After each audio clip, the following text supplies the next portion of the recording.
হুম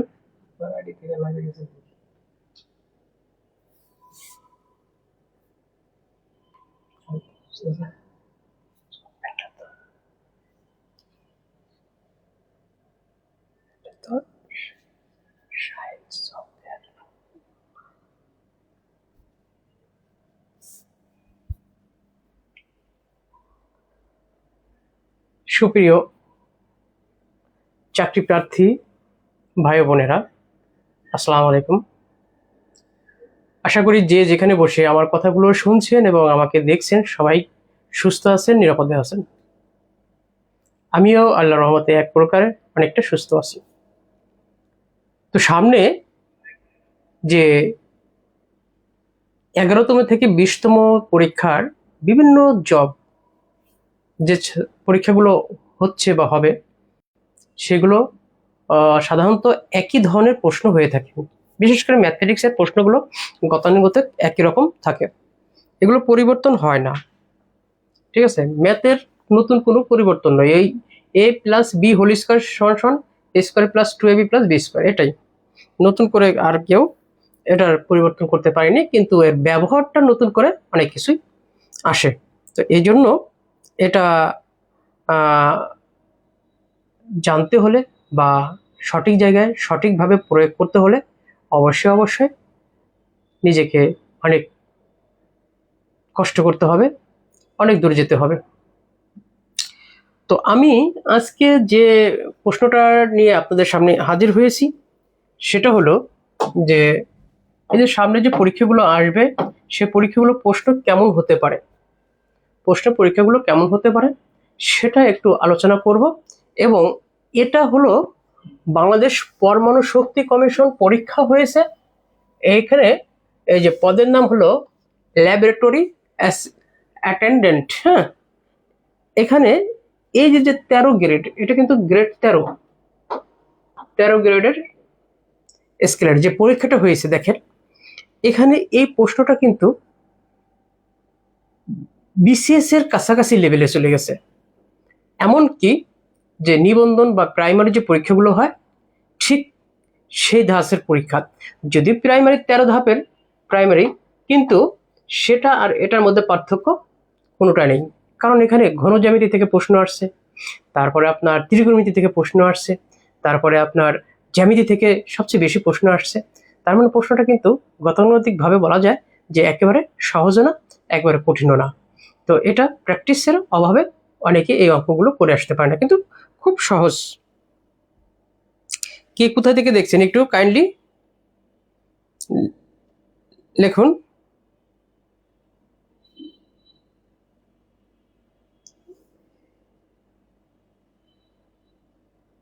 বলেন কে কোথায় থেকে আছেন,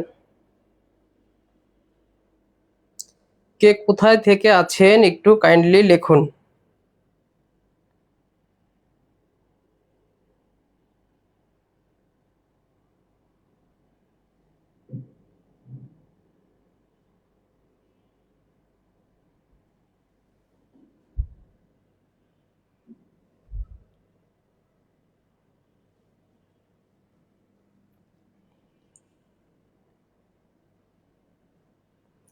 এই মুহূর্তে আমাদের সাথে আছেন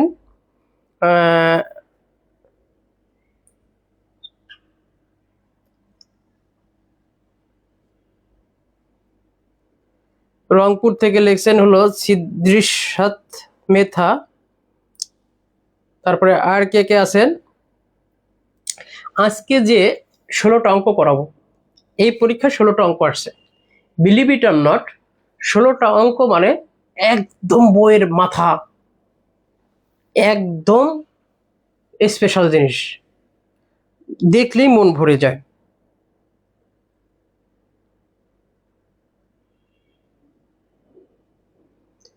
তো যাই হোক, আর কে কোথা থেকে আসছেন একটু শেয়ার দেন।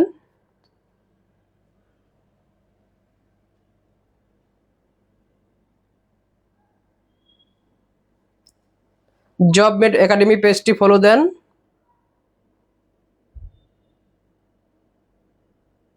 ওকে, সঙ্গেই থাকুন, ইনশাল্লাহ আমরা আপনাদের জন্য আসছি। দেখি হ্যাঁ, তবে একটা জিনিস মাথায় রাখবেন যে এই যে যে 16টা প্রশ্ন আপনি খাতা কলমে করতে গেলে আপনার অনেক সময় লাগবে। আর আমি আপনাকে একটু দেখিয়ে দেব, নিশ্চিত এই 16টা প্রশ্ন 16 মিনিটও করতে আপনার উত্তর লাগবে না। একটু আমাকে বেশি না, আধা ঘন্টা বা 45 মিনিট সর্বোচ্চ সময় দিন, সঙ্গে খাতা আর কলম রাখুন। দেখেন, এই 16টা অঙ্ক পারা মানে আপনার জীবনে আর যদি কখনো এই 16টা অঙ্ক আসে, তাহলে আপনার কাছে আর কখনো কঠিন মনে হবে না। ইনশাল্লাহ মনে পড়ে যাবে যে না, স্যার একদিন করিয়েছিল, আমি খুব কষ্ট করে নিয়ে বসেছিলাম। ওকে, প্রথম প্রশ্নটা দেখি। প্রথম প্রশ্নটা কে পারে? এটা পারেন না এমন কোনো লোক নাই, কিন্তু খুবই সহজ একটা অঙ্ক, এটা সবাই পারে। যে প্রশ্নটা হলো যে x plus 1/x is equal to 2 হলে x cube plus 1/x cube is equal two কত, বা এর মানটা কত? এটা পারে না এমন কেউ এখানে নেই, সবাই পারে। কারণ কি, যে আমরা বীজগণিত পড়তে গেলে আগে আমরা A cube plus B cube এর সূত্র পড়ে নিই। A cube plus B cube হলো A plus B whole cube minus 3ab A plus B. এই সূত্রটা হলো আগে।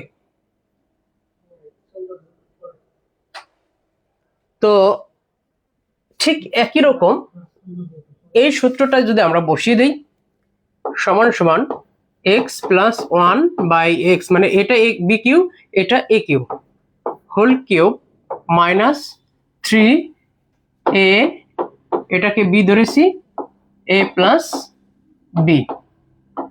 এই এক্স এক্স কেটে গেল, এক্স প্লাস 1/x এর মান দেওয়া আছে 2, এই যে 2 কিউব। ক্লিয়ার বিষয়টা? এর মানটা দেওয়া আছে কত, 2, এই যে 2 বসিয়ে দিলাম, মাইনাস 3, এর মানটা দেওয়া আছে 2, এই যে 2। তাহলে এই জায়গায় কি বসালাম, মান। এটা কি বসালাম, মান। তার মানে কি, আমরা এটা যদি এস.এম.এ সায়েন্স মেথডে শিখতে যাই, তাহলে কি শিখবো? এই জিনিসটাকে আমরা বলবো মান, মানে যেটা বসিয়েছি সেটা মান কিউব।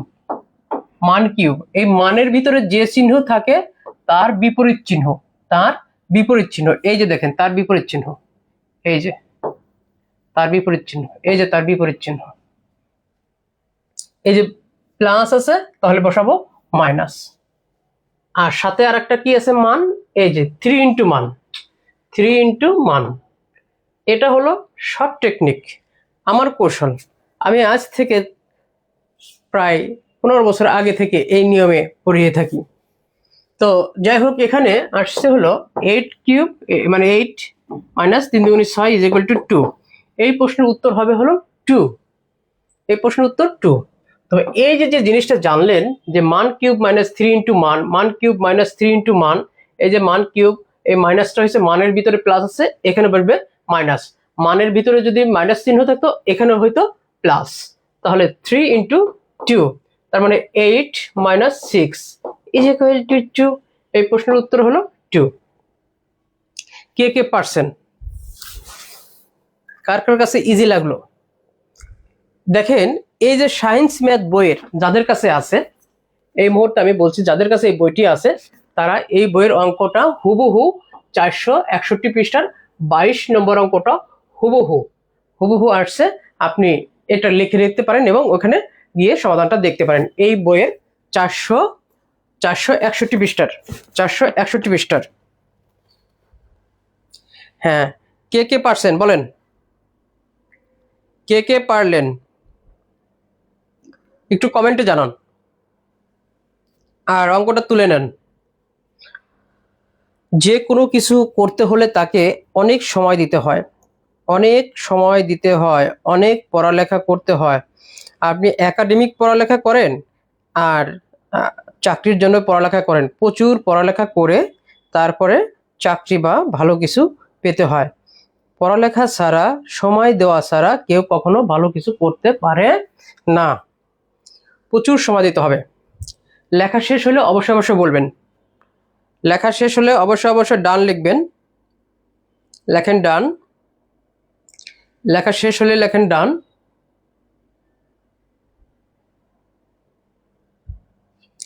ডান লেখেন।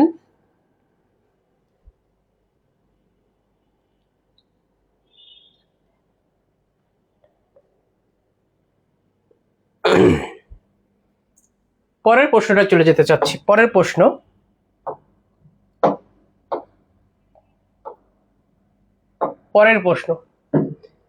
প্রশ্নটা 546 পৃষ্ঠার 3 নম্বর অঙ্কটা হুবহু। এখানে বলছে যে লগ এ ভিত্তিক 1, এই লগ এ ভিত্তিক 1 মানে লগ 1 এর কোনো মান সাধারণত নেই, এই জন্য এর মান 0। তবে একটা জিনিস মাথায় রাখবেন যে লগ এই বেজ আর আর্গুমেন্ট যদি একই হয় তাহলে তার মানটা হয় 1। মানে আমরা সাধারণত এটা 10 ভিত্তিক লগ শিখি, তো এই জন্য এখানে এই জায়গা 1 হলে তার মানটা সবসময় 0 হয়। এই প্রশ্নের উত্তর হলো 0। ভেরি ভেরি ইম্পর্টেন্ট একটা প্রশ্ন। হ্যাঁ, আল আরাফ রাতুল, ডান। শফিক আহমেদ, স্যার কেমন আছেন? আলহামদুলিল্লাহ। শফিক কেমন আছো ভাই তুমি? হ্যাঁ। মুন্নি খাতুন, আসসালাম আলাইকুম।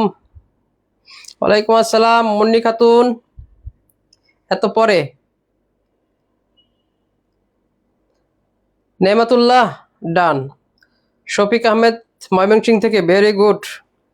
ওকে, ডান। এবং একটা করে শেয়ার শেয়ার শেয়ার শেয়ার সবাইকে দেখার সুযোগ করে দেন। এই যে বাংলাদেশ পরমাণু গবেষণা কেন্দ্রের যে ডাটা এন্ট্রি অপারেটরের যে নিয়োগ পরীক্ষা হলো, এখানে এই প্রশ্নগুলো আসছে। তো সামনের পরীক্ষাগুলো এই ধরনের প্রশ্ন আসবে, এই জন্য আমরা ডানে বামে কিভাবে প্রশ্নটা হয় সে ব্যাপারে আমরা একটু কথাবার্তা বলবো। ওকে, এই প্রশ্নটা সায়েন্স ম্যাথের একবার 615 পৃষ্ঠার 38 নম্বর অঙ্কটা হুবহু। যাদের কাছে এই বইটি আছে অবশ্যই তারা মিলিয়ে দাগিয়ে রাখেন, পাশে লিখে রাখেন যে 2026 সালের 31 জুনে এই অঙ্কটা আসছিল, একটু হাইলাইটস করে রাখেন। তো এই যে ফাংশনের অঙ্কগুলো সাধারণত আসলে আমরা যে কাজটা করব, এখানে লক্ষ্য করে দেখেন, এখানে দুই ধরনের ফাংশনের মানটা দেওয়া হয়। এখানে ফাংশনের মানটা কিন্তু এখানে দেওয়া আছে f of x is equal to 0। f of x মানে এই টোটাল এই লাইনটা, অর্থাৎ x square minus 4x plus 3 is equal two 0। এটাকে এভাবে বসিয়ে তারপরে কিন্তু আমাদের মান বের করা লাগবে। আবার পরীক্ষায় যদি কখনো f of x যদি না দেয়, এখানে যদি f of 3 দিত, তাহলে এইভাবে যদি দিত, তাহলে এখানে x এর মান 3 বসাতে হতো। 3 স্কোয়ার মাইনাস 4 ইন্টু 3 প্লাস 3, এইভাবে বসিয়ে তারপর মানটা ক্যালকুলেশন করা হতো। তো সবসময় মাথায় রাখবেন এখানে কোন মানটা দেওয়া আছে। যদি কোনো সংখ্যা দেওয়া থাকে তাহলে সরাসরি x এর মানটা বসিয়ে দিতে হয়, আর যদি শুধু x এর মানটা দেওয়া থাকে বা শুধু x দেওয়া থাকে তাহলে পুরো লাইনটা বসাতে হয়। তার মানে এই লাইনটা সমান সমান 0। এই ক্ষেত্রে আমাদের একটু মিডল টার্ম করে নিতে হবে। তো 4x কে মিডল টার্ম করলে, এখানে যেহেতু 3 আছে তাহলে 3 আর x গুণ করলে মানে 3x স্কোয়ার হয়, তাহলে 3x স্কোয়ার কে ভাঙলে আমরা পাবো x square minus 3x minus x plus 3। দেখেন এই দুটো গুণ করলে 3x স্কোয়ার হয়, যোগ বিয়োগ করলে 4x হয়। তার মানে এখান থেকে আমার কমন যাবে x, থাকে x মাইনাস এখানে x চলে গেলে থাকে 3, এখানে -1 কমন যায়, এখানে থাকে x, এই মাইনাসে প্লাসে মাইনাস 3। সবসময় মনে রাখবেন প্রথম অংশটা যদি একই যেটা হয়, প্রথম অংশটা যেটা হবে পরের অঙ্কটাও ঠিক সেটাই হবে। প্রথম অংশ যেটা হবে পরের অংশটাও ঠিক সেটাই হবে। প্রথম অংশটা যেটা হবে পরের অংশটাও সেটা হবে। এই জন্য সবসময় মনে রাখবেন যে এই অংশটা যখনই পাবেন তখনই মনে করবেন যে এই অংশটাও ঠিক তাই হবে, কারণ এটা মিডল টার্মের নিয়ম। তাহলে x minus 3 into x minus 1 is equal two কত? 0। তাহলে এই অংশটা যদি 0 লিখি, x ইজ ইকুয়াল টু কত? একটা উৎপাদকের বৃহত্তম একটা রাশির মান যদি ক্ষুদ্র ক্ষুদ্র আকারে প্রকাশ করা হয়, এই রাশিগুলোর মান যদি 0 হয় তাহলে এরাও খন্ড খন্ড ভাবে 0 হয়। আমি আবারও কথাটা ভেঙে বলছি যে একটা বৃহত্তম রাশির মান যদি 0 হয়, ওই বৃহত্তম রাশির ক্ষুদ্র ক্ষুদ্র উৎপাদকগুলো পৃথক পৃথক ভাবে 0 হয়। যেমন দেখেন এই লাইনটার মান 0, তাহলে এরাও পৃথক পৃথক ভাবে 0, এটাও পৃথক ভাবে 0, এটাও পৃথক ভাবে 0। তাহলে x minus 1 is equal two 0, তাহলে এক্স ইজ ইকুয়াল টু 1। এই জায়গা থেকে আমরা এক্স এর মানটা কত পেলাম দেখেন 3 1, অথবা এইভাবে লিখতে পারবো 1 3। একই কথা, আগে পরে কোনো ফ্যাক্ট না, ফ্যাক্ট হলো এই দুইটা থাকলেই হলো। এক্স এর তো মান 1 এবং 3, 1 আগে থাকলেও হবে, পরে থাকলেও হবে, 3 আগে থাকলেও হবে, 3 পরে থাকলেও হবে। দেখেন এটা বুঝতে পারছেন কিনা? স্যার আপনার বই থেকে কমন ছিল ইনশাল্লাহ 100%, 100% কমন, 100% কমন। হ্যাঁ, লিখে রাখেন।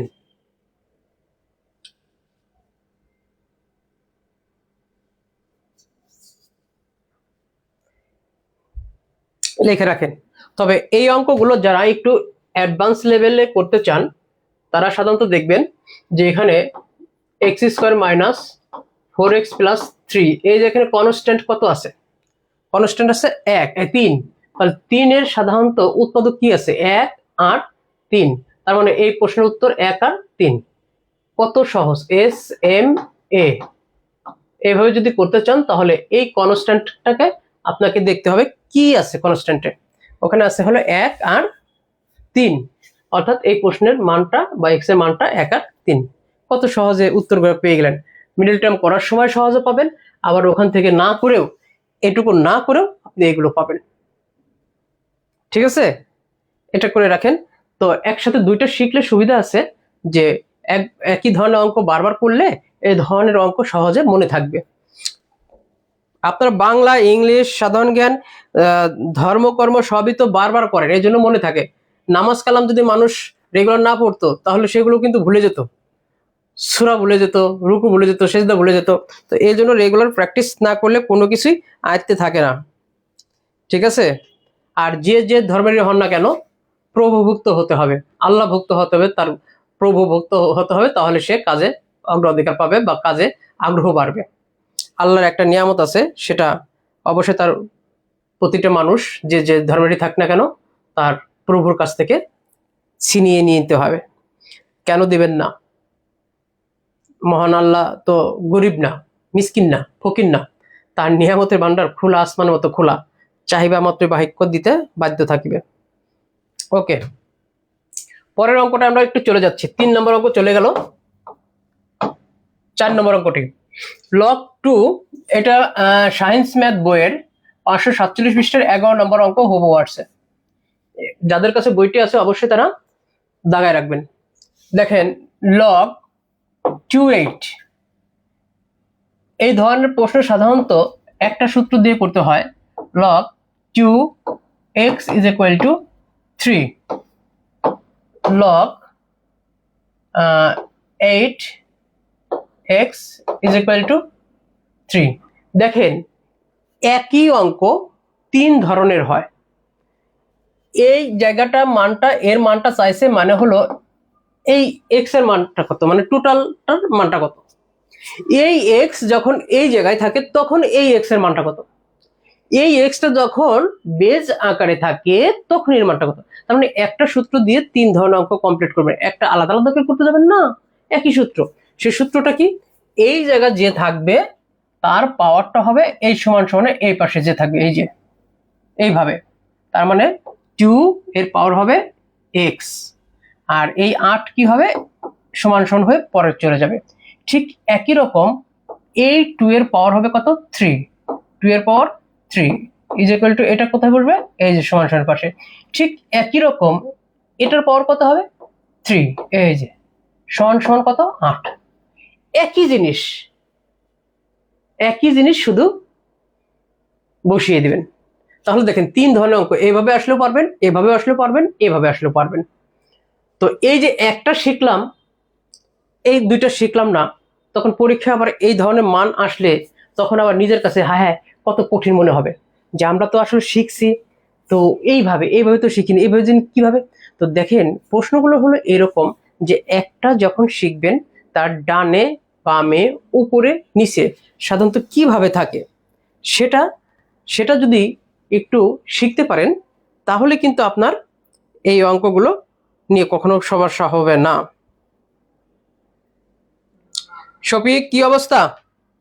বুঝতে পারছেন কিনা? তাহলে এবার লক্ষ্য করে দেখেন 2x ইজ ইকুয়াল টু 2 8কে বাংলা 2 হয়। তাহলে বেস বেস যদি সমান হয় তাহলে পাওয়ার পাওয়ার কি হবে? সমান। বেস বেস সমান হলে পাওয়ার পাওয়ার সমান। বেস বেস সমান হলে পাওয়ার পাওয়ার সমান। এই ক্ষেত্রে দেখেন, এই ক্ষেত্রে ক্যালকুলেশন করলে x এর মানটা কত পাবো? 2 এর পাওয়ার কিউব মানে কত? 8। এই ক্ষেত্রে ক্যালকুলেশন করলে x is equal to 2 cube. তাহলে পাওয়ার পাওয়ার সমান হলে বেস বেসও সমান।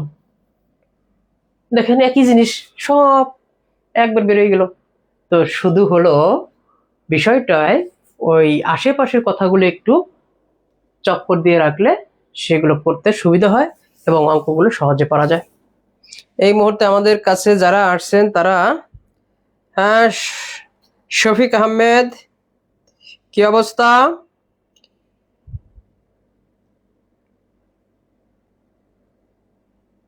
হ্যাঁ, বুঝে থাকলে ডান লিখুন, বুঝলে ডান লিখুন।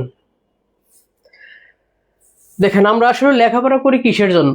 সত্য কথা বলতে কি, লেখাপড়া করে শুধু একটা মাত্র ভালো একটা চাকরি পাওয়ার জন্য, যেন সামনের দিনগুলো যেন ভালো মতো চলতে পারি, ভালো মতো খাইতে পারি, কারোর কাছে হাত পাততে না হয়, এই জন্য কিন্তু পড়ালেখা করি, একাডেমিক পড়ালেখা করি। একাডেমিক পড়ালেখা করার শেষে দেখেন, এটা যদি আপনাদের টার্গেট আগে থেকে না থাকে তাহলে কিন্তু পরে গিয়ে টার্গেট ফিল আপ হয় না। তো একাডেমিক লেখাপড়া করছেন, কিন্তু এই সময় এসে যদি কাজে না লাগাতে পারেন তাহলে আর কখনোই একাডেমিক পড়াতে কিছুই হবে না। এই জন্য হাজার কষ্ট হলেও অনার্স ফার্স্ট ইয়ার থেকে লেখাপড়া শুরু করবেন, কপালে যা থাকে হবে। ম্যাথ এবং ইংলিশটা এভাবে কোর্সগুলো করে কমপ্লিট করে রাখবেন। সেকেন্ড ইয়ার থার্ড ইয়ারে গিয়ে সাধারণ জ্ঞান তো সাধারণত আপডেট হয়, ডেইলি সায়েন্স আর বাংলাটা পড়ে থাকবেন। তারপরে ফোর্থ ইয়ার পাস করার সঙ্গে সঙ্গে আপনি সাধারণ জ্ঞানটা পড়া শুরু করবেন। তাহলে দেখবেন যে আপনি যে কোনো চাকরিতে গিয়ে 100% পারবেন, 100%। এই মুহূর্তে শফিক আহমেদ লিখেছে, বুঝতে পারছি স্যার, আপনার বই আমি নিয়েছি। ওকে, ভেরি গুড। এই বইটা নিলে আসলে আপনার আর কিছু লাগবে না। এই বইটা ধরে ধরে যদি প্রতিটা অঙ্ক ব্রডে করা আবার শর্টে করা, যদি এই বইটা যদি কমপ্লিট করতে পারেন, গৃহ শিক্ষকের মতো কাজ দিবে। তারপর দ্বিতীয় কথা, যদি কারো কোনো প্রবলেম হয় বইটা পড়ার সময়, আমার এই বইটা ধরে ধরে কোর্স চলতেছে সেখানেও যুক্ত হতে পারবেন। এরপরে যদি একান্ত যদি মনে হয় যে না আমি অঙ্কটা বুঝতেছি না, স্যারকে একটু বলি, আমাকে ফোন দেবেন হোয়াটসঅ্যাপে, আমি ইনশাল্লাহ আপনার একটা ভিডিও কলের মাধ্যমে সমাধান করে দেবো, বুঝাই দেবো। একবার স্যার 10 বার করে বুঝাই দেবো ইনশাল্লাহ। কখনো রাগ করবো না যে কেন ফোন দিচ্ছেন। তবে রাত 12টার পরে দিবেন না, রাত 12টার পরে আমার ঘুমাইতে হয়। পরের অঙ্কটা চলে যাই।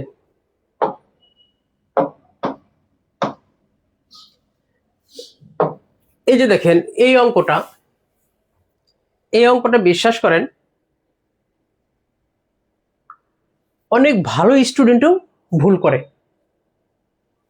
কারণ কি, এই যে মিলিগ্রাম আর কিলোগ্রাম, এই মিলিগ্রাম আর কিলোগ্রাম যদি ছোটবেলায় পড়ে আসার পরে বড়বেলায় যদি একবারও এদের সম্পর্কটা একটু না বুঝে পড়ে, আবারও বলছি না বুঝে পড়ে, তাহলে মনে রাখতে পারবে না। বুঝে বুঝে পড়তে হয়। কিভাবে বুঝে পড়তে হয়? এখন 1 মিলিগ্রাম সমান সমান কত কিলোগ্রাম, বা 1 কিলোগ্রাম সমান সমান কত মিলিগ্রাম, এই জিনিসটা জানতে হবে, বুঝতে হবে। আমি সহজ একটা পদ্ধতি দিয়ে দেব, আপনি যে কোনো মুহূর্তে যে কোনো জায়গায় এই জিনিসটা ভুলবেন না এবং পারবেন। লিখে রাখেন, ইনশাল্লাহ আপনার খাতায় 100% কাজে দিবে, 100% কাজে দিবে। লেখেন, দেখি কে কমেন্ট করতে পারে। এখানে আর একটা অপশন কত ছিল? 025205734, এটা আছে। বলেন কোনটা উত্তর হবে, কে বলতে পারে?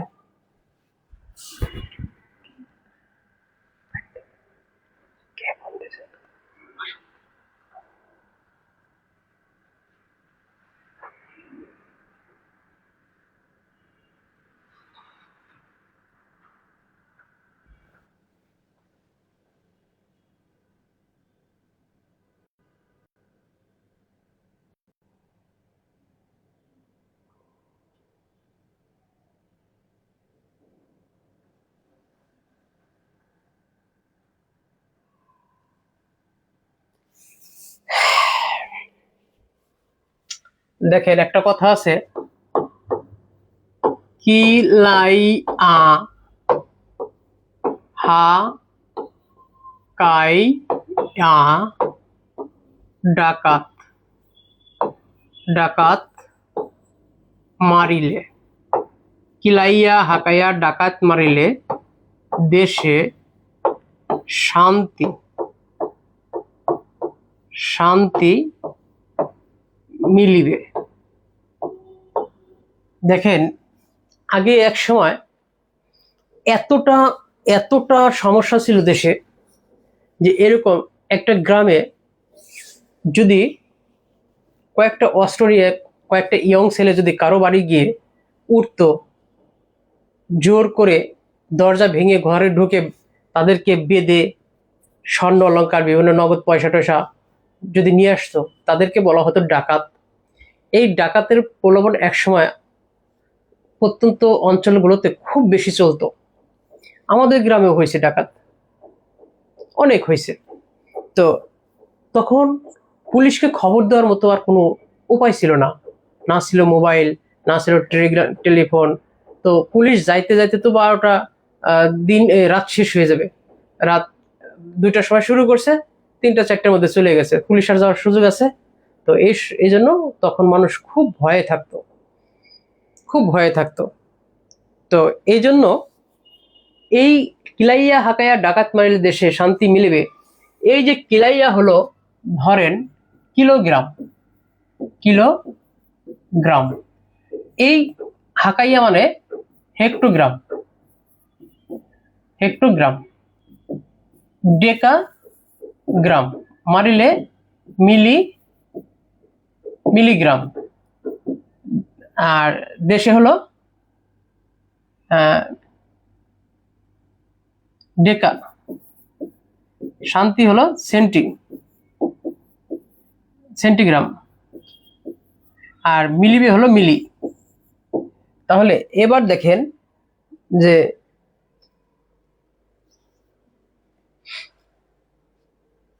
1 কিলোগ্রাম সমান 10 হেক্টোগ্রাম, 10 হেক্টোগ্রাম, 1 কিলোগ্রাম সমান 10 হেক্টোগ্রাম।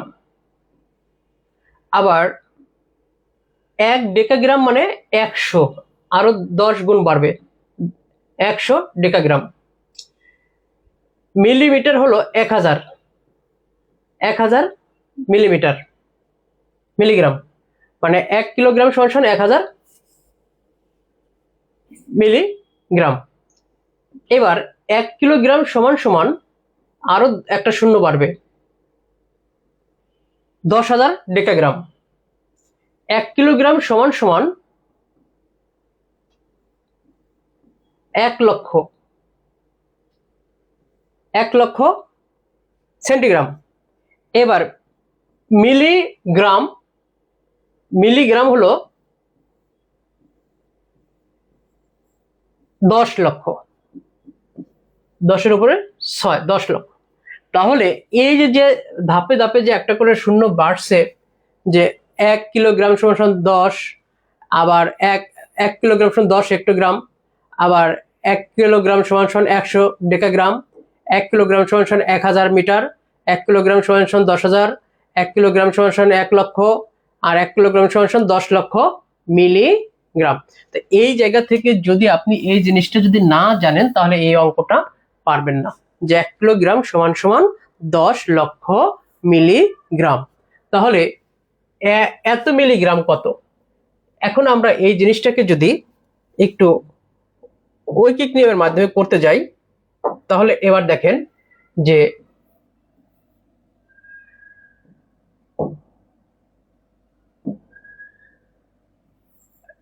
একক, দশক, শতক, সহস্র, অযুত, লক্ষ, নিযুত। তারপরে এই 10 লক্ষ সমান 10 লক্ষ মিলিগ্রাম সমান 1 কিলোগ্রাম, 1 কিলোগ্রাম। তার মানে 1 মিলিগ্রাম সমান 1/10 লক্ষ, 10 লক্ষ। আর তাহলে আমার প্রশ্নে দেওয়া ছিল হলো 20 5 4 কত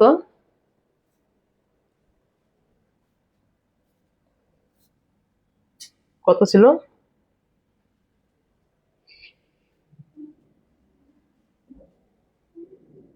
20 57 34 20 57 34 20 57 34 মিলিগ্রাম সমান সমান 20 57 34 এই যে এখানে একটা পয়েন্ট আছে ডিভাইডেড বাই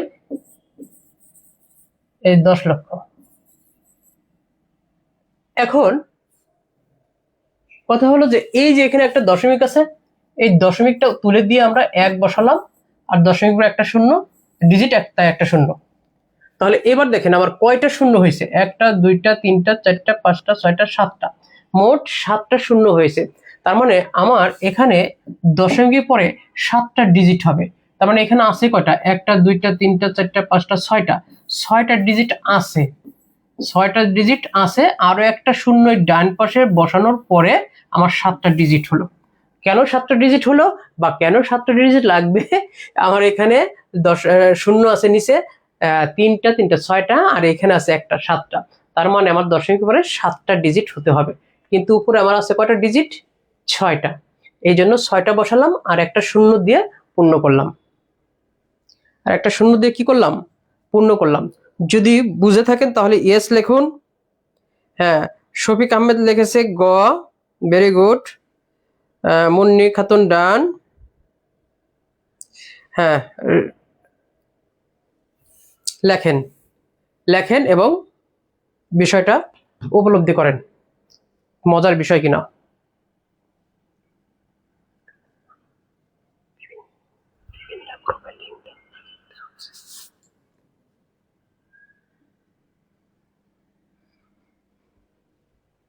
ওকে, ডান। তাহলে এই প্রশ্নের উত্তরটা হবে হলো, দেখেন এই যে 0.020573 4, এটা পাবেন হলো আপনার সায়েন্স ম্যাথ বই থেকে হুবহু আসছে, একবার হুবহু 410 পৃষ্ঠার 96 নম্বর, 410 পৃষ্ঠার 96 নম্বর। এবার 6 নম্বর অঙ্কটা কি বলছে একটু দেখে আসি। যে বলছে যে কোনো উপাত্তের সর্বনিম্ন সংখ্যা, উপাত্ত মানে ধরেন একটা ধারা, সেই ধারার বা ডেটার মানে অনেকগুলো তথ্য দেওয়া আছে, সেই তথ্যগুলোর মধ্যে সর্বনিম্ন সংখ্যা হলো 31। তার মানে এদিকে যাই থাক না কেন এই সর্বনিম্ন এই লাস্টে কত আছে, 31, মানে সর্বনিম্ন, অথবা প্রথম থেকে 31 থেকে শুরু হয়েছে, এখন এদিক থেকে কি হবে, বাড়বে। এরপর বলছে যে পরিসর, পরিসর মানে ব্যবধান, ব্যবধান মানে মাঝের পার্থক্য, পরিসর হলো 21। তার মানে এখানে যদি আরেকটা সংখ্যা থাকে, পরের সংখ্যা ধরেন একটা আছে x, তাহলে সেই সংখ্যা এই দুইটার ব্যবধান হলো কত, 21। তাহলে এবার লক্ষ্য করে দেখেন যে 31 প্লাস 21 ইজ ইকুয়াল টু পরের সংখ্যাটা, মানে প্রথম পদ, এটা প্রথম পদ, এটা হলো অন্তর, সমান সমান দ্বিতীয় পদ। প্রথম পদ যোগ অন্তর ইজ ইকুয়াল টু দ্বিতীয় পদ। আমরা করি না, এই যে a plus D is equal two দ্বিতীয় পদ, ধারার ক্ষেত্রে আমরা সাধারণত করে থাকি। তো এইটাও ঠিক একই রকম, ওই পরিসরটাই মানে অন্তর। এই অন্তর হলো আপনার 21, প্রথম পদটা হলো কত, 31। তাহলে দ্বিতীয় পদটা কত, তার মানে সর্বোচ্চ সংখ্যাটি কত হতে পারে, তার মানে দ্বিতীয় পদটা হতে পারে কত আপনার 31 যোগ 21 সমান সমান 51। তার মানে এই সর্বোচ্চ পদটা হতে পারে 51। যেহেতু এখানে বলছে যে পরিসর সর্বনিম্ন 31 এবং পরিসর 21 হলে মানে এই দুইটা মধ্যে, অর্থাৎ আপনার এই পরের এর মধ্যে 31 32 33 কত আছে জানা নাই, কিন্তু সবচেয়ে বড় সংখ্যাটা এই ব্যবধান কত, 21। এই 21-এর বেশি আর ব্যবধান হতে পারে না। তাহলে ব্যবধানটা যদি 21 হয় তাহলে সংখ্যাটা হবে, সর্বোচ্চ যে সংখ্যাটা হবে সেটা হবে হলো 52। সর্বোচ্চ যে সংখ্যাটা হবে সেটা হবে 52। সর্বোচ্চ যে সংখ্যাটা হবে সেটা হবে 31 আর 21 যোগ করলে 52। আবারও বলছি এই অঙ্কটা যে আমার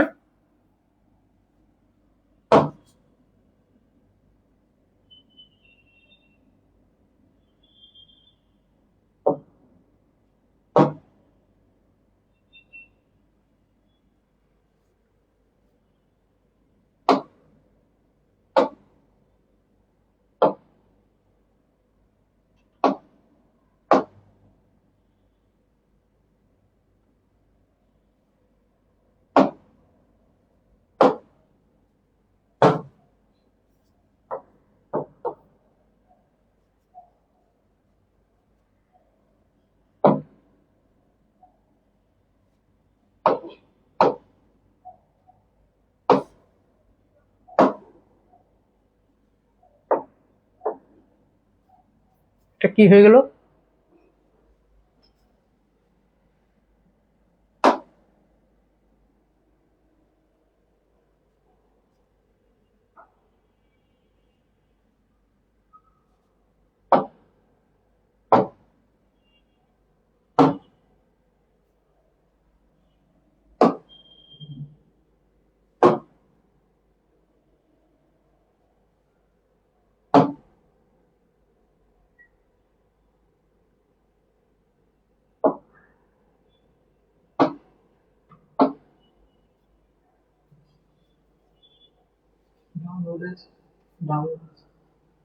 কই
ওকে, বুঝতে পেরেছি স্যার, ধন্যবাদ আপনাকে। এরপরে শফিক আহমেদ বলছি ইয়েস স্যার। সাথী আক্তার, সাথী 6B বলে তো এই অ্যান্সারটা কত হবে? এই যে মাতা এবং কন্যা বয়সের অনুপাত 8:3। মাতা এবং কন্যা বয়সের অনুপাত, মাতা এবং কন্যার বয়সের অনুপাত 8:3 এবং তাদের বর্তমান বয়সের সমষ্টি আছে হলো 77 বছর। তাদের বর্তমান বয়সের সমষ্টি আছে 77 বছর। তাহলে 4 বছর পরে গিয়ে, 4 বছর পিছনে গিয়ে, 4 বছর পরে গিয়ে তাদের বয়স কত হতে পারে? অর্থাৎ তাদের বয়সের এখানে তাদের বয়স কত হতে পারে, মানে পৃথকভাবে মাতার বয়স কত হতে পারে, পৃথকভাবে মেয়ের বয়স কত হতে পারে, এই ধরনের প্রশ্ন হতে পারে। আবার পৃথকভাবে মানে মাতা এবং পিতার বয়সের অনুপাতটাও চাইতে পারে। তো এখানে আমাদের প্রশ্নে সাধারণত অনুপাতটাই চাওয়া হয়েছে, পৃথকভাবে আর এখানে কোনো বয়স চাওয়া হয়নি। তাহলে সমষ্টি দেওয়া আছে আর অনুপাত দেওয়া আছে, আর গিয়ে বলছে 4 বছর পরে কত হবে। কে বলতে পারবে? কে বলতে পারবে? কে বলতে পারবে পিতা এবং মাতা এবং কন্যা বয়সের অনুপাত হলো 8:3। বর্তমানে তাদের বয়সের সমষ্টি 77 বছর হলে 4 বছর পরে তাদের বয়সের অনুপাত কত? 4 বছর পরে গিয়ে তাদের বয়সের অনুপাত কত? 4 বছর পরে গিয়ে তাদের বয়সের অনুপাত কত? মাতা এবং কন্যার বয়সের অনুপাত দেওয়া আছে কত? 8:3। কে উত্তর দিতে পারবে? এনিবডি? কে উত্তর দিবেন দেখি, কে আছেন? মাতা এবং কন্যার বয়সের অনুপাত 8:3। মাতা এবং কন্যার বয়সের অনুপাত 8:3। বর্তমানে তাদের বয়সের সমষ্টি 77 হলে, বর্তমানে তাদের বয়সের সমষ্টি 77 হলে 4 বছর পরে তাদের বয়সের অনুপাত কত? বয়সের অনুপাত কত? কখনো কখনো অনুপাত চায়, কখনো কখনো আবার বয়সের মানে দুইটার বয়স চায়। মিস্ট সাথী আক্তার সাথী লিখেছে 6B। ও না, এটা 7। এটা 7 কি হবে বলেন? 7। অনুপাতের অঙ্কগুলো সাধারণত খুব মজার অঙ্ক। এই অঙ্কগুলোকে সবসময় এই অনুপাত এখানে যা থাকে এটাকে বলা হয় ভাগ। এখানে মাতার হলো 8 ভাগ আর কন্যার হলো 3 ভাগ। তার মানে মোট হলো দুজন মিলে কত? 8 ভাগ প্লাস 3 ভাগ, মোট 11 ভাগ। এই 11 ভাগে এই যে দেখবেন ঈদের মধ্যে এই আমাদের এলাকায়, বিভিন্ন এলাকায় শুনি এরকম যে এলাকারবাসী সারা বছর মিলে মাসে মাসে কেউ 500, কেউ 200, কেউ 1000 এরকম টাকা দিয়ে দিয়ে ওই একটা টাকা জমায়, ঠিক রমজানের ওই সবে কদরের রাতে বা তারপরের দিন ওরা সবাই মিলে একটা গরু জবাই করে। তখন ওই যে যতজন মিলে টাকা রাখে ঠিক ততটা ভাগ করে। এই ততটা ভাগ ধরেন 30 জন মিলে এটা 10,000 করে দিয়েছে, এক এক ভাগে 10,000 করে পড়েছে। এই এক এক ভাগে 10,000 টাকা করে পড়ার অর্থ হলো যে 3 লক্ষ টাকা উঠেছে। তাহলে এবার দেখেন এখানে ভাগ হলো 30টা আর এদের টাকার পরিমাণটা হলো 3 লক্ষ। তো এই 3 লক্ষটা হলো পরিমাণ আর ভাগ কটা? 30টা। তাহলে এবার দেখেন এই যে যদি এই 3 লক্ষ টাকা দিয়ে যদি একটা গরু কিনে, ধরেন এই গরুটা 300 কেজি হলো, 300 কেজি হলো বা 400 কেজি হলো, তখন এই 400 কেজি গরুটাকে ভাগ করা হবে 30 ভাগে। তো এই অনুপাতটা হলো এরকম ভাগ, এটা 11 ভাগ, এটা 3 ভাগ। ওই 30 জনের যে ভাগটা এটা ঠিক ওই ভাগ। আর তাহলে এই 30 ভাগের জায়গায় কত ভাগ হয়েছে? এখানে 11 ভাগ। আর এখানে মোট টাকার পরিমাণ বা মোট বস্তুর পরিমাণটা কত? 77 কেজি। এটা হলো পরিমাণ। তো মাথায় রাখবেন যে ভাগের পরিমাণ একটা, ভাগ একটা, পরিমাণ একটা। তার মানে 11 ভাগ সমান 77। তার মানে 1 ভাগ সমান কত? 7। 77 কে 11 দিয়ে কাটলে কত হয়? 7। আর যেহেতু এখানে মাতার হলো 8 ভাগ, তাহলে 8 ভাগ মানে কত? 7 56, 7 56। কন্যার আছে 3 ভাগ, 3 ভাগ মানে কত? 3 24, 3 24, 3 24। বেশ ভালো কথা। এটা কিন্তু বর্তমানে বয়সটা পেলাম, মানে গোস্তের ভাগ যা আমরা এক একজনের এটা পেলাম। এবার বলছে যদি 4 বছর পরে তাদের অনুপাতটা কত? তার মানে এনারও 4 বছর যোগ হবে, এনারও 4 বছর যোগ হবে।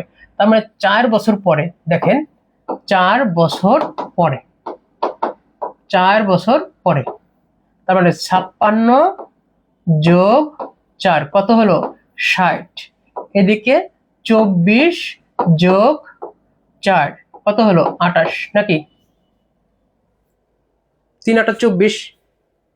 ও 3 8 24, এক এক ভাগে 7 তো, তাহলে এখানে তো 7, 3 7 21, তাহলে এখানে হবে 21। 21 আর 4 কত? 25। এবার দেখেন একই সংখ্যা দিয়ে যদি ভাগ যায়, এই সকল সংখ্যা তখন তা ভাগ করা যায়। তার মানে 5 দিয়ে কাটা যায়, 5 দিয়ে কাটলে এখানে কত থাকে? 5। 5 দিয়ে কাটলে তাহলে কত থাকে? 12। তার মানে এই প্রশ্নের উত্তর হবে 12:5। 12:5, 12:5, 12:5। কত সহজ জিনিস। হ্যাঁ, আবার বলছি 4 বছর পরে মানে বর্তমান থেকে 4 বছর যোগ হবে। মাতার সাথেও 4 বছর যোগ হয়ে 60 হয়েছে, আবার কন্যার সাথে 21-এর সাথে 4 যোগ হয়ে 25 হয়েছে। তো এখন একই সংখ্যা দিয়ে অনুপাতের রাশিগুলোকে একই সংখ্যা দিয়ে গুণ অথবা ভাগ করলে মানের পরিবর্তন হয় না, শুধু সংখ্যাটা ছোট বড় হয়। এখানে 60:25 হইতো, সেটা একই জিনিস, সেটাকে আবার 12:5 লেখা যায়। ভাগের কোনোদিন পরিবর্তন হয় না, পরিমাণ একই থাকে। ভাগ ছোট বড় হতে পারে, সেখানে পরিমাণটা কিন্তু একই থাকে, পরিমাণটা কিন্তু একই থাকে। শফিক আহমেদ লেখছে খ, তারপরে 13:5 না হয়নি।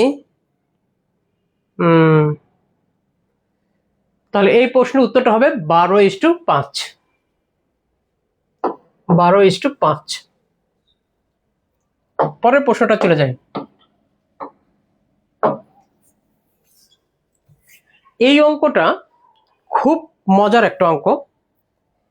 এটা মাঝে মাঝে পরীক্ষা আসতে দেখা যায়। যে আমি যখন কোচিং এ অফলাইনে পড়াইতাম তখন কিন্তু এই অঙ্কটা খুব মজা করে পড়াইতাম, বিস্তারিত পড়ানোর পরে তারপরে এটাকে শর্ট করে পড়াতাম। যে একজন লোক বা ক ঘন্টায় 10 কিলোমিটার বেগে ঢাকা হতে রাজশাহী এবং খ ঘন্টায় 15 কিলোমিটার বেগে একই স্থান থেকে রাজশাহীর পথে রওনা হলো। ধরেন ঢাকা হতে রাজশাহীর পথে রওনা হলো, তো একজনের গতিবেগ আছে হলো সে ঘন্টায় 10 কিলোমিটার বেগে যায়, আরেকজনের গতিবেগ আছে হলো 15 কিলোমিটার বেগে যায়। তো এই ক্ষেত্রে যেহেতু একই দিকে যাচ্ছে, তাদের গতিবেগ কিন্তু একই দিকে, তো এই জন্য ক 10:50 যাত্রা শুরু করে এবং 10:50 সময় এবং খ 9:20 সময় রাজশাহী পৌঁছালো। একজন পৌঁছালো গিয়ে সকাল 10:50, আরেকজন পৌঁছালো সকাল 9:20। তাহলে রওনা হওয়ার স্থান থেকে রাজশাহীর দূরত্ব কত? এই যে দূরত্বটা বলছে না, এই ধরনের অঙ্ক আসলে ব্রটে করতে গেলে 1 পৃষ্ঠা পার হয়ে যায়। তো এই ধরনের অঙ্ক আমরা অবশ্যই একটু টেকনিকে শিখে রাখবো। কেন শিখে রাখবো? যে পরীক্ষা খাতে তো খাতা পাওয়া যায় না, সময় পাওয়া যায় না, এই জন্য এগুলো যাই চেঞ্জ হোক না কিন্তু নিয়মটা একই থাকে। তো এটা হলো একই দিকে। শর্তটা কি? শর্তটা হলো একই দিকে যাত্রা শুরু করলে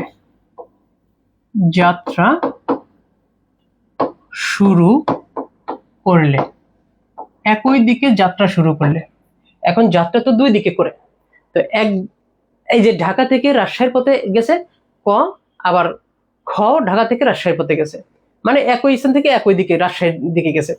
যদি একজন ঢাকা থেকে রাজশাহীর দিকে যেত, আবার একজন রাজশাহী থেকে ঢাকায় আসতো, তাহলে কিন্তু এখানে বিপরীত দিকে হতো।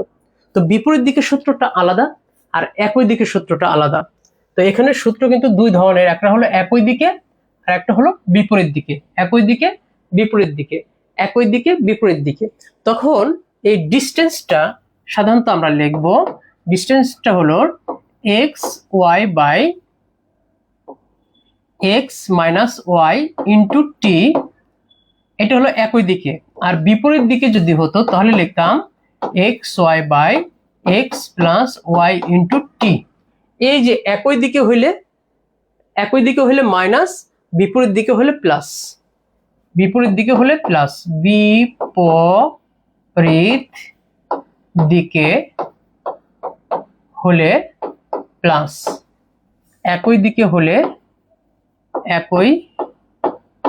দিকে হলে মাইনাস। এই যে মাইনাস। দেখেন আমার কথাগুলো বুঝতে পারছেন কিনা,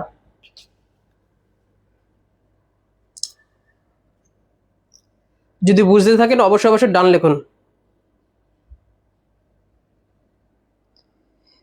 ডান লিখুন, শেয়ার করুন, ডান লিখুন, শেয়ার করুন,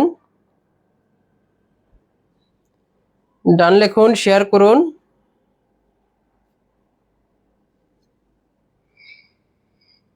বুঝবি।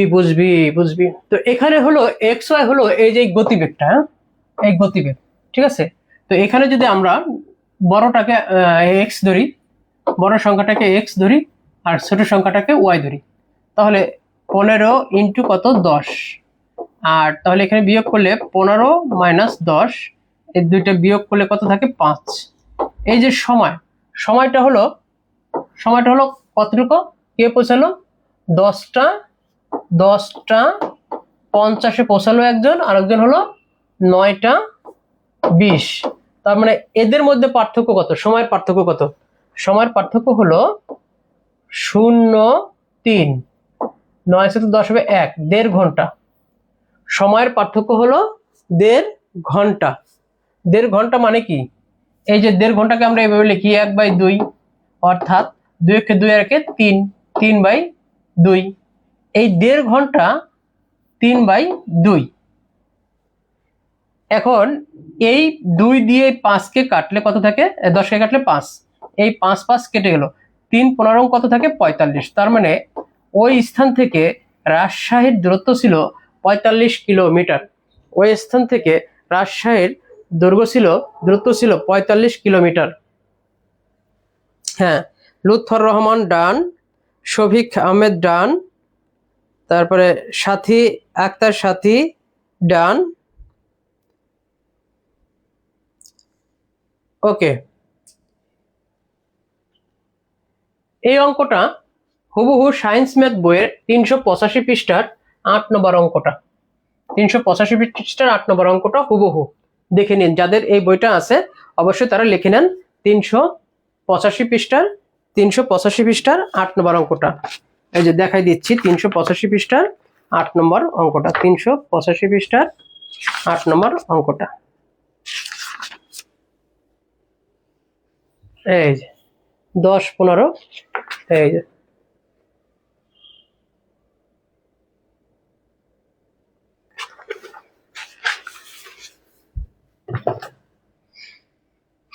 ওকে, পরের অঙ্কটা আমরা চলে যাই।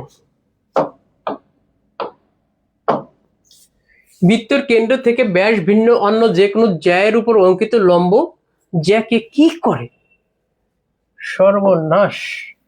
এই হলো বৃত্ত, কেন্দ্র থেকে ব্যাস, এই যে কেন্দ্র, এটাকে বলা হয় কেন্দ্র। এই কেন্দ্র বরাবর যে জ্যাটা থাকে তাকে বলা হয় ব্যাস। ব্যাস। এখন বলছে এই কেন্দ্র থেকে ব্যাস ভিন্ন, এটা ভিন্ন অন্য যে কোনো জ্যা এর উপর, অন্য যে কোনো জ্যা, এই জায়গা থেকে এই পর্যন্ত যে কোনো একটা জ্যা নিলাম, এই জ্যায়ের উপর অঙ্কিত লম্ব, তার মানে এখানে যদি লম্ব অঙ্কন করি, এই জায়গা থেকে লম্ব অঙ্কন করি, তাহলে সেই লম্বটা এই কেন্দ্র বরাবর হবে। এটা লম্ব,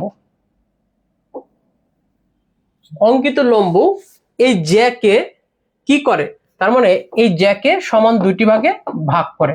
এই অঙ্কিত লম্বটি এই জ্যাকে সমান দুটি ভাগে ভাগ করে।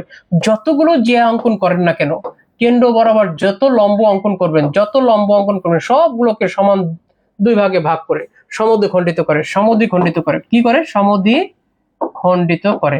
আবারও বলছি যে এই একটা বৃত্ত, এর এই ব্যাস ভিন্ন যে কোনো জ্যা অঙ্কন করেন, যদি সেটা কেন্দ্র বরাবর লম্ব দ্বিখণ্ডক হয়, কেন্দ্র বরাবর লম্ব হয়, তাহলে সেটা এটাকে সমান দুটি ভাগে ভাগ করে। এই অংশ যদি 5 হয়, এই অংশ 5, এই অংশ 12 হলে এই অংশ 12, এই অংশ 13 হলে এই অংশ 13, এই অংশ 17 হলে এই অংশ 17, মানে সমান দুটি ভাগে ভাগ করে। এই জন্য বলছে সমদ্বিখণ্ডিত করে। কি করে? সমদ্বিখণ্ডিত করে। আবারও বলছি, ব্যাস ভিন্ন যে কোনো জ্যা এর উপর কেন্দ্র বরাবর লম্ব যদি অঙ্কন করা যায়, তাহলে ওই লম্বটি ওই ব্যাসকে সমান দুটি ভাগে ভাগ করে বা সমদ্বিখণ্ডিত করে। সমান দুটি ভাগে ভাগ করে বা সমদ্বিখণ্ডিত করে। সমান দুটি ভাগে ভাগ করে বা সমদ্বিখণ্ডিত করে। সমান দুটি ভাগে ভাগ করে বা সমদ্বিখণ্ডিত করে। ওই লম্বটি সমদ্বিখণ্ডিত করে। ওই লম্বটি কেন্দ্র বরাবর এই লম্বটি সমান দুটি ভাগে ভাগ করে। ওকে, ডান। পরের প্রশ্ন আমরা চলে যাই।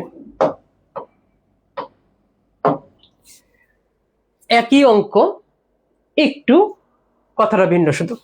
ও কেন্দ্র বিশিষ্ট এবিসি একটি বৃত্ত এবি ব্যাস এই পর্যন্ত আমরা থাকি। এই যে এই পর্যন্ত আমরা থাকি, এই হলো কেন্দ্র, ঠিক আছে?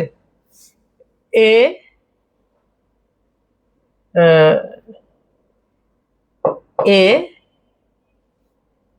বি সি একটি বৃত্ত। তো এটা হলো কেন্দ্র বিশিষ্ট এবিসি একটি বৃত্তের এবি ব্যাস ভিন্ন জ্যা। এই এবিটা হলো ব্যাস ভিন্ন জ্যা, মানে বলছে যে এই এবিটা ব্যাস হবে না, এবিটা, এই যে এবি, এটা বি, এটা বি, এটা এ, এটা একটা জ্যা, কিন্তু এটা ব্যাস হবে না। কি হবে না? এই যে ব্যাস হবে না, ব্যাস হবে না, এবি ব্যাস হবে না। কি হবে তাহলে? অন্য যে কোনো জ্যা হবে। এই শুধু ব্যাসটা হবে না, যে কোনো জ্যা হবে। দেখেন প্রশ্নের মধ্যে কত সুন্দর একটা মার্ক আছে, যে বৃত্তে এবি ব্যাস ভিন্ন জ্যা। এবি ব্যাসটা কি হবে? ভিন্ন জ্যা। এবি ব্যাসটা ভিন্ন জ্যা। একটু আগে যেটা প্রমাণ করলাম যে ব্যাস ভিন্ন যে কোনো একটি জ্যা এই লম্ব বরাবর দ্বিখণ্ডক হলে ইহার সমদ্বিখণ্ডিত হয়। একই জিনিসটাই এখানে আবার আসছে। দেখেন তাহলে এটা যদি ভিন্ন জ্যা হয়, এম এ বি এর মধ্যবিন্দু, এই এ বি এর মধ্যবিন্দু হলো এই যে কে এম। তার মানে এটা যদি মধ্যবিন্দু হয়, তার মানে এটা কি সমদ্বিখণ্ডিত হয়েছে, সমান দুটি ভাগ হয়েছে।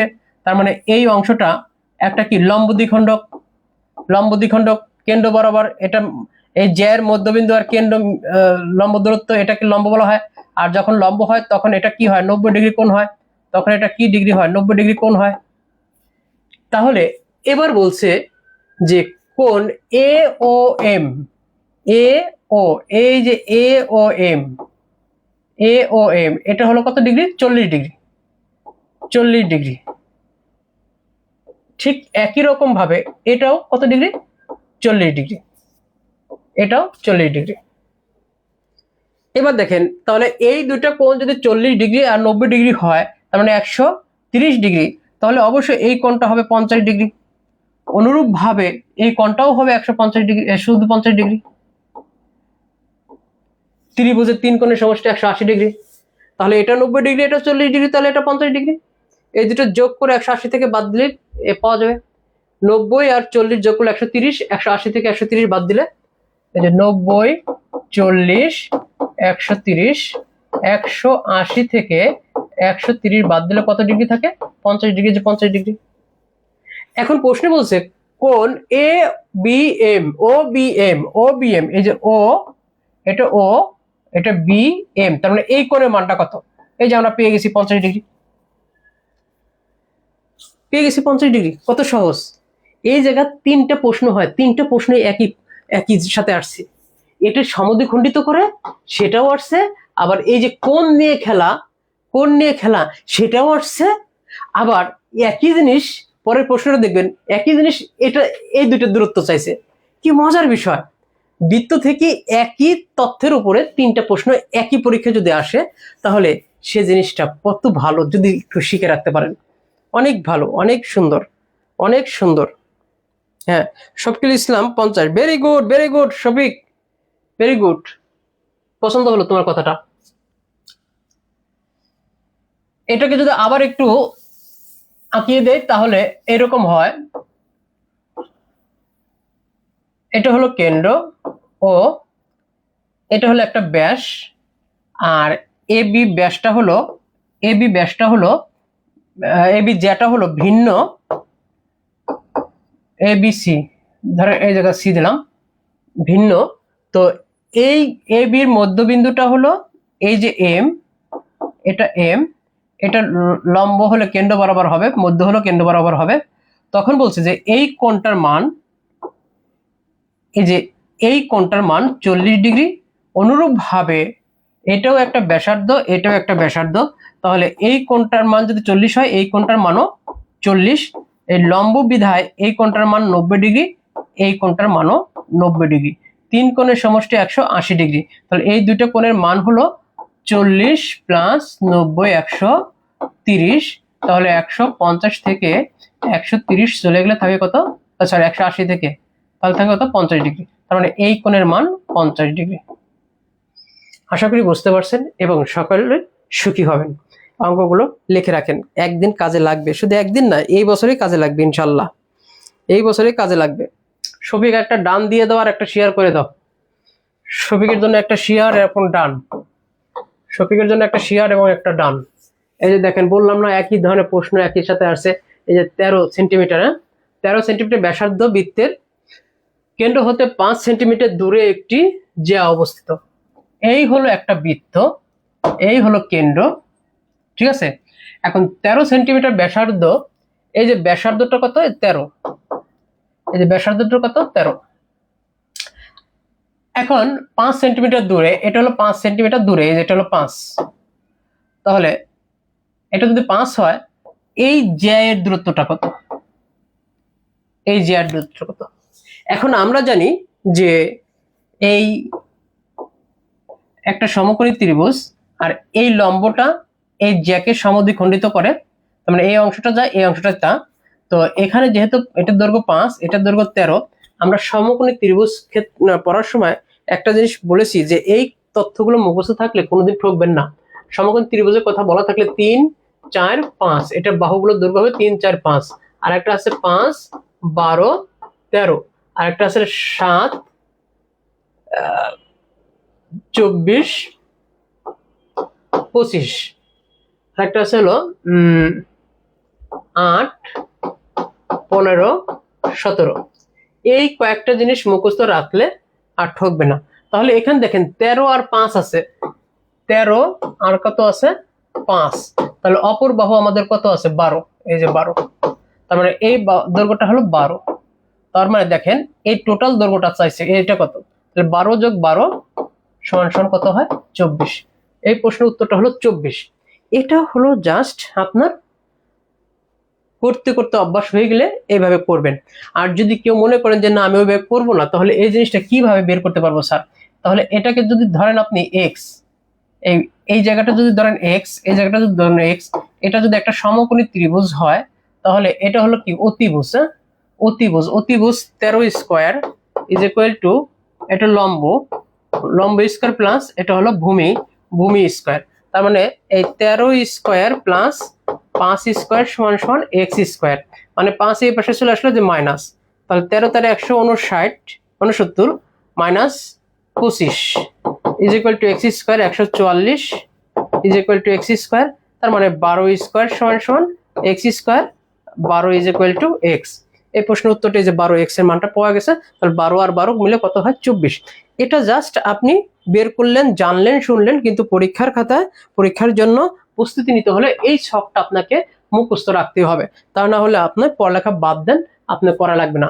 এই অঙ্কটা সায়েন্স ম্যাথের 778 নম্বর পৃষ্ঠার 65 নম্বর হুবহু 100% কোনো ভুল নাই এবং 100% মিল আছে, দেখে নিতে পারবেন। যদি দেখে নিতে চান তাও দেখা দিতে পারে। কি দেখতে চান বলেন, ইয়েস অর নো।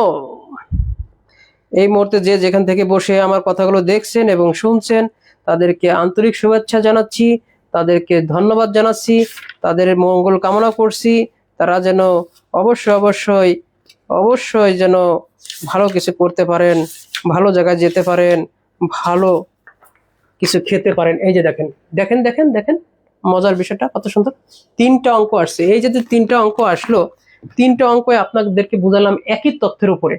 এই 11 নম্বর, 10 নম্বর, 9 নম্বর, এই যে 10 নম্বরটাও একই অঙ্ক, এই 9 নম্বরটাও একই অঙ্ক। এই 3টা অঙ্ক ভেরি ভেরি ইম্পর্টেন্ট আপনার জন্য এবং সামনের পরীক্ষাগুলোর জন্য। অবশ্যই মনোযোগ সহকারে এই 3টা অঙ্ক করে রাখবেন বৃত্ত চ্যাপ্টারের জন্য, ঠকবেন না।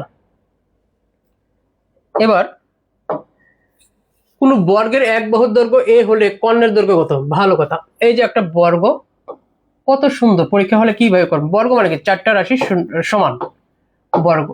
তাহলে এই বর্গ সাধারণত আমরা জানি যে এটা হলো কর্ণ, তাহলে এটা যদি কর্ণ হয় তাহলে এটা একটা কি হয়ে গেল সমকোণী ত্রিভুজ, এই যে এটা 90 ডিগ্রি, তাহলে এটা হয়ে গেল অতিভুজ, এটা হয়ে গেল ভূমি, এটা হয়ে গেল লম্ব। তাহলে এটা যদি মনে করেন যে এ আর বি, তাহলে এ আর বিটা হলো অতিভুজ সমান সমান লম্ব স্কয়ার এ স্কয়ার প্লাস ভূমি স্কয়ার, তার মানে কি √2a স্কয়ার, তার মানে √2a। এবার কথা হলো যে ঠাটায় মুখস্থ রাখতে হবে, বর্গক্ষেত্রের কর্ণের দৈর্ঘ্য √2 ইন্টু a বা a√2, এটা ঠাটায় মুখস্থ রাখতে হবে। এটা মুখস্থ ছাড়া কোনো বিকল্প নাই। পরীক্ষার ক্ষেত্রে এতক্ষণ করে বের করতে গেলে অন্য প্রশ্ন কখন পরীক্ষা অ্যান্সার করবেন? এর নর্মাল জিনিস যদি করে বের করতে হয় এই জন্য কখনোই এগুলো করে বের করবেন না, অবশ্যই এগুলো আপনার নখদর্পণে রাখতে হবে। যদি নখদর্পণে রাখতে পারেন তাহলে জীবনে উন্নত হবে, নাহলে হবে না। চাকরি পাওয়াটা যেমন সহজ, ঠিক চাকরি উপভোগ করাও সহজ, এবং চাকরি করলে মনটাও ভালো থাকে। কিছু করেন আর না করেন, মাসে কিছু ইনকাম হবে, শারীরিক পরিবর্তন আসে, মেন্টাল পরিবর্তন আসে, একঘেয়েমি লাগে না।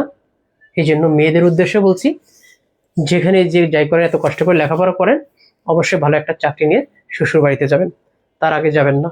নিয়ত করেন এত কষ্ট করে পড়ছি, যত এত কষ্ট করে চাকরি একটা নিয়েই ছাড়বে ইনশাল্লাহ।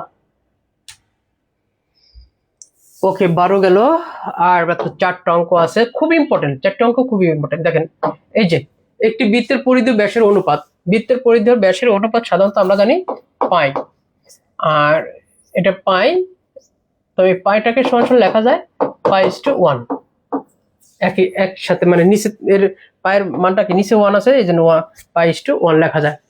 তো এখানে পড়ানোর সময় অনেক কিছু বলে পড়ায়, যে বৃত্তের ব্যাসের অনুপাত এই পাই সমান 22/7 কাছাকাছি, অর্থাৎ এই পরিধির দৈর্ঘ্যটা ব্যাসের, এই যে পরিধি, এই টোটাল যে পরিধি, এই পরিধিটা, এই যে ব্যাস, এই যে ব্যাসের মাপলে এই 3 গুণের একটু বেশি, 3 গুণের কি একটু বেশি, ব্যাসের পরিমাণের 3 গুণের একটু বেশি কার দৈর্ঘ্য, পরিধির দৈর্ঘ্যটা। তাই সেটাকে যে 22/7 দ্বারা প্রকাশ করে থাকে। এই জন্য এই পরিধি ব্যাসের অনুপাতটাকে সাধারণত পাই বলা হয়। পাই মানে নিচে 1 আছে, সেটা 1। এই প্রশ্নের উত্তর হবে π/1, π/1। সহজ জিনিস, একদম সহজ, বাচ্চা পোলাপানের প্রশ্ন। যদি আপনি না পড়েন তাহলে অনেক কঠিন মনে হবে, আর পড়ে থাকলে কোনো কঠিন মনে হবে না। দেখেন, বলছে একটি বর্গক্ষেত্রের পরিসীমা আয়তক্ষেত্রের পরিসীমার সমান। আমরা এই অংশটা আগে কাজ করে নিই। বর্গক্ষেত্র, ধরেন এই একটা বর্গক্ষেত্র, আর এই একটা আয়তক্ষেত্র। এখন বলছে এর পরিসীমা আর এর পরিসীমা সমান, ঠিক আছে? তো আয়তক্ষেত্রের দৈর্ঘ্য প্রস্থের 3 গুণ। ধরেন এটার দৈর্ঘ্য হলো a/2, আর এটার দৈর্ঘ্য হলো a/2 × 3, মানে 3 গুণ। আর এর দৈর্ঘ্য ধরলাম a, তাহলে এবার দেখেন এর দৈর্ঘ্য 4a, এর এটা কত হবে, 3a/2, তাহলে এখানে 1.5টা, এখানে 1.5টা, 3টা, এখানে হাফ, আর একটা 4টা, তাহলে এটা হবে 4a। তাহলে এই যে দেখেন সমান সমান পরিসীমা হয়ে গেছে। এখন বলছে ক্ষেত্রফল যদি 78 হয়, ক্ষেত্রফল যদি কি 768 হয়, তাহলে এক বাহুর দৈর্ঘ্য কত? তার মানে আমরা জানি দৈর্ঘ্য গুণন প্রস্থ, দৈর্ঘ্য কত 3a/2 ইন্টু প্রস্থ কত a/2।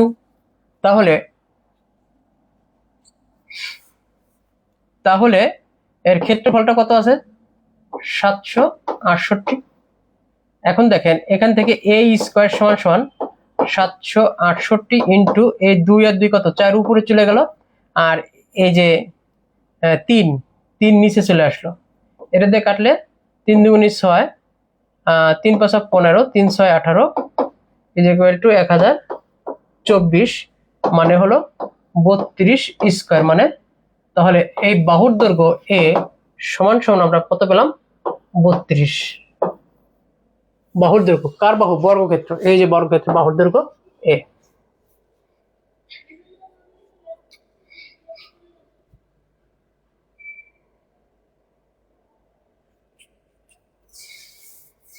পরের প্রশ্নটা আমরা একটু চলে যেতে চাচ্ছি।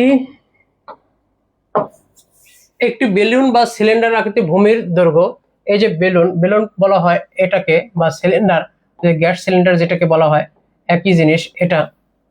আর এটা হলো ব্যাসার্ধ, এই যে ব্যাসার্ধ কত দেওয়া আছে, r, এই অংশটা r, আর এই যে উচ্চতাটা এটা হলো h।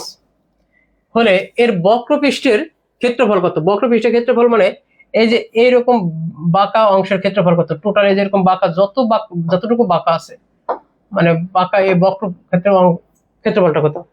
তাহলে আমরা যদি এই জিনিসটা করি, যেমন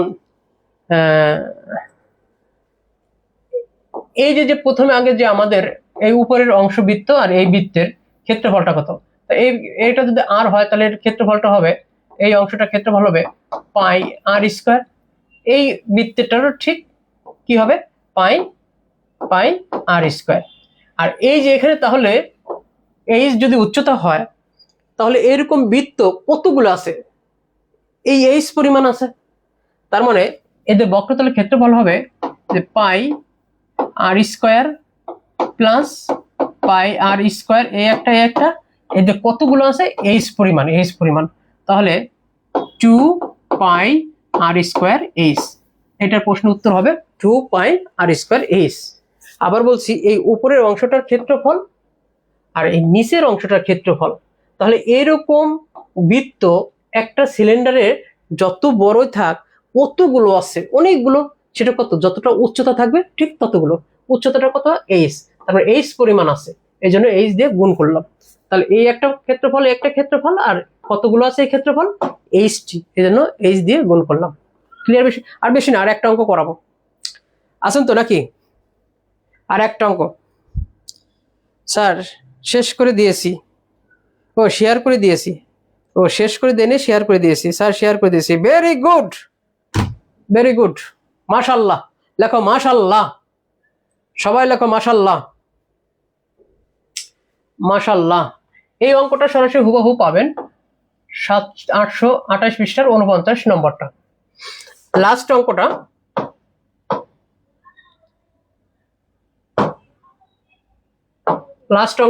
করব।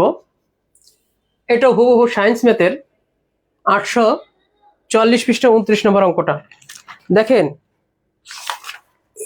এই যে সাধারণত একটা, হ্যাঁ শেয়ার করে দিয়েছি স্যার, শেয়ার করে দিয়েছি, ভেরি গুড। আমি বলতে চাচ্ছি যে পদটা কিন্তু বেশি একটা বড় পদ না। এই যে দেখেন, এই যে 29 নম্বর অঙ্কটা, এই যে 29 নম্বর অঙ্কটা, আমি বলতে চেয়েছি কিন্তু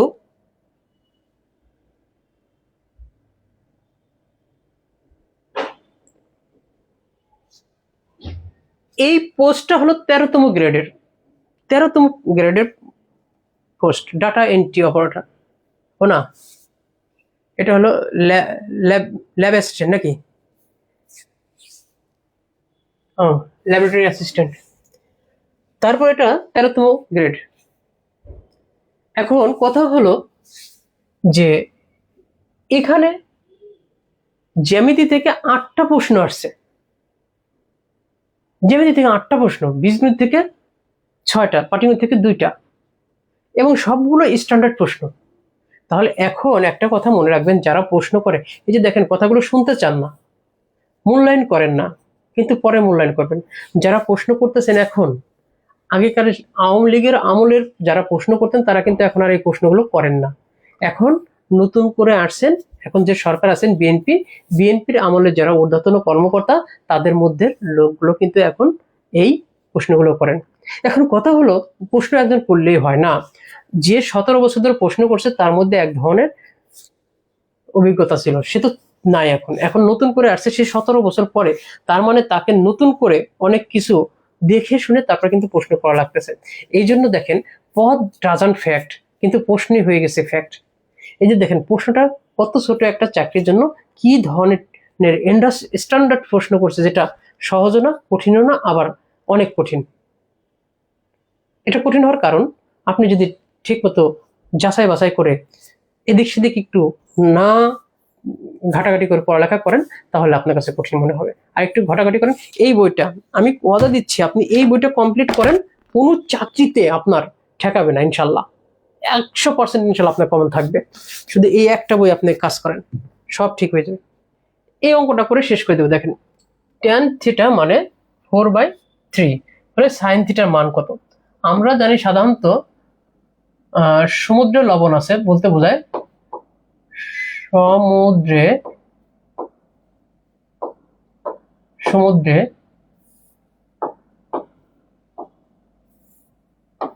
লবণ আছে, অর্থাৎ sine theta is equal two লম্ব বাই ভূমি অতিভুজ। কবরে ভূত আছে, কস থিটা মানে কবরে ভূত, ভূতে মানে লম্ব, আছে মানে অতিভুজ, অতিভুজ। ট্যান থিটা, ট্যান থিটা মানে টেরা লম্বা ভূত, ট্যান টেরা লম্বা ভূত, ভূতে মানে ভূমি। তার মানে এটা যদি একটা সমকোণী ত্রিভুজ হয়, এটা যদি হয় লম্ব, এটা যদি হয় ভূমি, এটা যদি হয় অতিভুজ, তার মানে আমরা ট্যান থিটা মানে কত জানি? ট্যান থিটা মানে আমাদের দেওয়া আছে 4/3, 4/3 মানে লম্ব বাই ভূমি। তার মানে এই জায়গা থেকে বুঝতে পারলাম লম্ব ইজ ইকুয়াল টু 4 আর ভূমি ইজ ইকুয়াল টু 3। তার মানে যে ভূমি ইজ ইকুয়াল টু কত? 3 আর লম্ব ইজ ইকুয়াল টু 4। এবার এই অতিভুজটা কত? তাহলে আমরা অতিভুজটা যদি বের করি, তাহলে অতিভুজ স্কয়ার ইজ ইকুয়াল টু, অতিভুজকে যদি আমরা x ধরি, অতিভুজ is equal to root over লম্ব স্কয়ার প্লাস ভূমি স্কয়ার। তার মানে 16 plus 9 is equal to root over 25 is equal to 5। তার মানে x ইজ ইকুয়াল টু 5। এবার সাইন থিটার মান চাইছে, তার মানে sine theta is equal two আমরা জানি, sine theta is equal two কি জানি? লম্ব বাই অতিভুজ। এই যে লম্ব বাই অতিভুজ। এখন লম্ব আমাদের কত ছিল? 4, এই যে 4। অতিভুজটা কত পেলাম? 5, এই যে 5। তাহলে আমাদের এই প্রশ্নের উত্তর sine theta is equal two 4/5, 4/5, এই 4/5 এই প্রশ্নের উত্তর। দেখেন এই 16টা প্রশ্ন আপনি যদি খাতায় লিখে এই যে সামনের পরীক্ষাগুলোর জন্য যদি আপনি প্রস্তুতি নেন, তাহলে আপনার কাছে অনেকটা ইজি মনে হবে যে কোন চ্যাপ্টার থেকে কোন ধরনের প্রশ্ন আসতেছে এবং এই প্রশ্নগুলো কতটা ইম্পর্টেন্ট। তখন এই যে আমার কথাগুলো শুনেও কিন্তু আপনার কাছে অনেকটা ভালো লাগবে। আশা করি বুঝতে পারছেন। এবং আমাদের নতুন কোর্স চালু হতে যাচ্ছে, যারা সমাজসেবা, তারপরে এই সমাজসেবা 52টা পোস্ট, তারপর নিবন্ধন, হাই স্কুল, প্রাইমারি, তারপরে আপনার এই স্বাস্থ্য অধিদপ্তর, এই চাকরিগুলোর জন্য আমাদের নতুন কোর্স রান হতে যাচ্ছে জবমেট একাডেমি। আমাদের সায়েন্স জব কেয়ার এবং জবমেট একাডেমি এই পেজে যুক্ত থাকুন, ইনশাল্লাহ অতি শীঘ্রই বিজ্ঞাপন পেয়ে যাবেন। তো আজকের মতো ধন্যবাদ জানিয়ে এখানে শেষ করছি। ভালো থাকবেন, সুস্থ থাকবেন এই কামনায়। আল্লাহ হাফেজ। আসসালামু আলাইকুম ওয়া রাহমাতুল্লাহি ওয়া বারাকাতুহু।